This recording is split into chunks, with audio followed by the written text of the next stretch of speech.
Voici notre potage repas aux légumes rôtis. Je place un linge humide sur la planche à découper, ça aide à la garder plus stable. Autre truc, cette fois pour peler l'oignon, je fais une entaille dans sa pelure, ça aide à avoir une prise plus solide pour tirer dessus.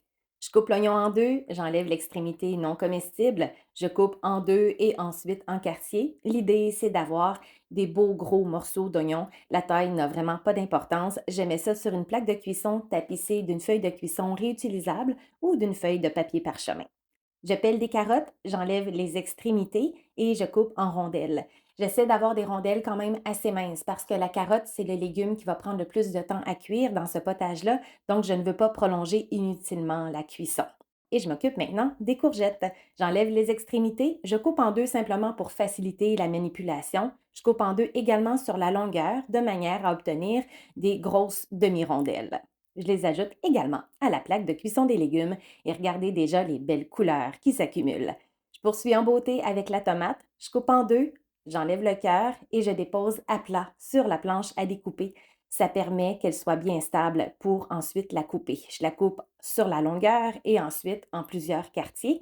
Regardez la différence si je la mettais sur le côté rond sur la planche à découper, ce serait très instable, voire même dangereux de se couper. Et hop, avec les autres légumes. Je termine avec trois belles grosses gousses d'ail pour les peler plus facilement. Je mets ma lame de couteau à plat sur la gousse et je donne un petit coup sec. Ça aide à enlever la pelure. Je les ajoute évidemment aux légumes également.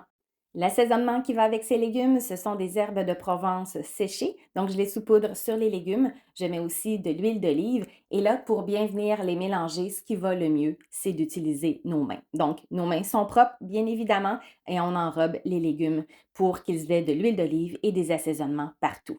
Je mets ma plaque de cuisson au four à 400 degrés Fahrenheit. Ça va cuire pendant 25 minutes. Pendant ce temps, j'égoutte et je rince des haricots blancs et environ 10 minutes avant la fin de la cuisson des légumes, je mets les haricots blancs dans une grande casserole avec du bouillon de poulet ou de légumes. Je fais chauffer et quand les légumes vont sortir du four, je les ajoute dans cette grande casserole. C'est là qu'ils vont poursuivre leur cuisson. Je vais mettre le couvercle sur la casserole et laisser mijoter à feu moyen doux pendant environ 15 minutes ou jusqu'à ce que les carottes soient bien cuites. Pour vérifier la cuisson des carottes, j'utilise une lame de couteau que je pique dans une rondelle de carotte et si elle tombe presque toute seule, ça veut dire que la carotte est cuite. Pour réduire en purée, je peux utiliser un pied mélangeur. Moi, j'aime bien le faire avec un mélangeur électrique. Voici mon truc pour éviter que le couvercle revole quand le moteur démarre et que ça fait de la pression, c'est de mettre un linge à vaisselle et de tenir fermement le couvercle. Je goûte pour ajuster l'assaisonnement. Je mets du sel, du poivre comme ça me plaît. Et voici notre potage repas aux légumes rôtis est prêt.